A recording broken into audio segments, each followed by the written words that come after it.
राज्य मंत्री आशीष जायसवाल ने कहा कि जिला परिषद चुनाव के बाद अब राज्य बजट की तैयारी तेज हो गई है और जिलावार व विभागीय बैठकों की शुरुआत हो गई है। किसानों की बिजली सब्सिडी, लाडली बहन योजना और बुनियादी ढांचे के साथ सोलर योजनाओं पर विशेष फोकस रखते हुए अगले 15 दिनों में ठोस योजना बनाई जाएगी। बजेटची तयारी सुरू झालेली आहे। आत्ताच जिल्हा परिषदच्या निवडणुका झाल्या आणि त्यामुळे आता जी जिल्हानिहाय बैठका आहे, DPCच्या आउटलेटच्या बैठका आहेत, त्या उद्यापासून सुरू होत आहे, उद्या आणि परवा। यासोबतच मग विभागवाईज आढावा देखील घेण्याचा प्रयत्न आहे आणि त्यातून भविष्यात महाराष्ट्रामध्ये अधिक चांगलं काम आपल्याला कसं करता येईल।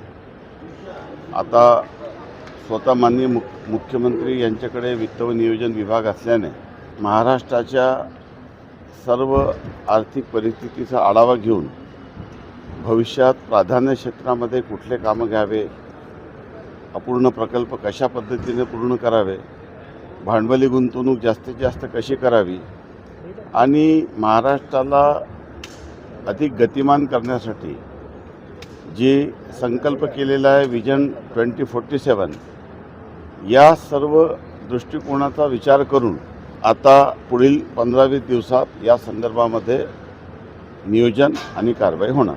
शेवटी जे कमिटेड एक्सपेंडिचर आहे, मग ते शेतकऱ्यांचं विद्युत बिल जी माफी आहे त्या संदर्भामध्ये असो, की लाडकी बहीण योजना असो, किंवा संजय गांधी निराधार असो, किंवा PM किसानप्रमाणे CM किसानचा निधी असो, शेवटी किंवा सरकारी कर्मचाऱ्यांचे पगार असो, हे जे कमिटेड एक्सपेंडिचर आहे ते असतात।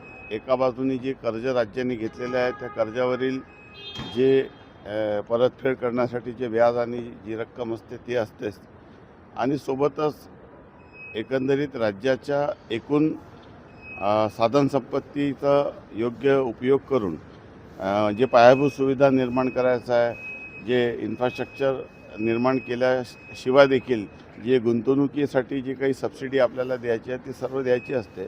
परंतु देवेंद्रजी एक अतिशय सक्षम आणि अनुभवी व्यक्तिमत्व आहे आणि त्यामुळे या देशामध्ये महाराष्ट्राची अर्थव्यवस्था खूप मोठी आहे।